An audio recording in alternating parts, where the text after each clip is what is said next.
ശ്രീ എനിക്ക് എഡിറ്റ് ചെയ്യാനുണ്ട്. ശ്രീ വന്ന് ഷർട്ട് കഴിക്കൂ. ഇതേ ഇരിക്കണേ. അയ്യോ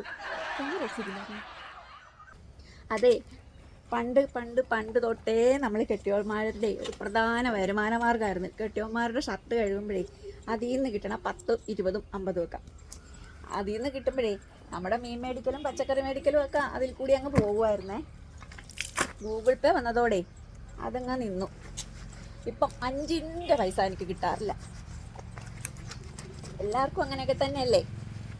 പിന്നെ നമ്മുടെ കയ്യിൽ എത്ര രൂപ ഉണ്ടെങ്കിലും നമ്മുടെ കെട്ടിയോൻ്റെ പോക്കറ്റിൽ നിന്ന് കിട്ടുമ്പോഴേ അതിന് പ്രത്യേക ഒരു വൈബ് തന്നെയായിരുന്നു. ഞാനങ്ങനെ അഹങ്കാരത്തോടെയൊക്കെ ഇരുന്നു അന്നൊക്കെ ഷർട്ട് കഴുകാനേ. കെട്ടിയോൻ പുറത്ത് പോയിട്ട് വരുമ്പോൾ എന്താ ഒരു ഉത്സാഹം, ഓടിച്ചെന്ന് ഈ ഷർട്ട് കഴുകണോ ആ ഷർട്ട് കഴുകണോ. ഇപ്പം വാഷിംഗ് മെഷീൻ കഴുകും. പണ്ടൊക്കെ സ്നേഹത്തോടെ ഇങ്ങനെ കഴിക്കുന്നത് ഞാനിപ്പോൾ ഇങ്ങനെയായി.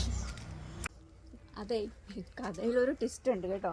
കഴിഞ്ഞ ദിവസം ഞങ്ങൾ ഹാളിൽ നിന്ന് ഇങ്ങനെ കൊസ്രാക്കൊള്ളി വർത്താനൊക്കെ പറഞ്ഞിരുന്നപ്പോഴാണ് ശ്രീയോട് ഞാൻ പറഞ്ഞേ ഗൂഗിൾ പേ വന്നതോടെ എൻ്റെ ഒരു വരുമാന മാർഗ്ഗം അങ്ങ് നിന്ന്. പണ്ടൊക്കെ ശ്രീയുടെ ഷർട്ടിൽ നിന്ന് എനിക്ക് വരുമാനം കിട്ടുമായിരുന്നു കഴുകുമ്പോൾ. അപ്പോഴാണ് ശ്രീ പറയണേ ശ്രീ ഗൂഗിൾ പേ വന്നതോടെ ശ്രീക്കും ഭയങ്കര നഷ്ടങ്ങളാണ്.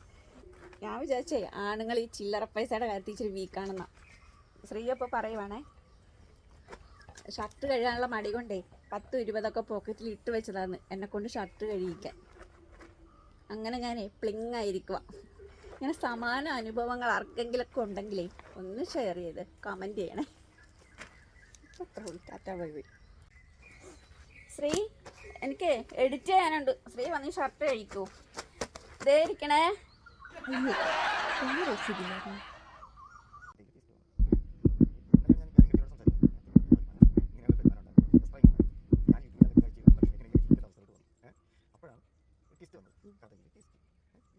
ഞാനാകെ പിന്നായിരിക്കും സംഭവം എന്താണെന്ന് ഇങ്ങനെ പറഞ്ഞുകൊണ്ടാണ് പുള്ളി ഇങ്ങോട്ട് സമയത്ത് ഷർട്ട് പോയി കഴിയാനുള്ള സ്വതസിദ്ധമായ മടിയുണ്ട്. എൻ്റെ 10, 20 ഒക്കെ നിശ്ചയിച്ച് എന്നെക്കൂടെ സ്വന്തമായി പണിയെടുപ്പിച്ചു.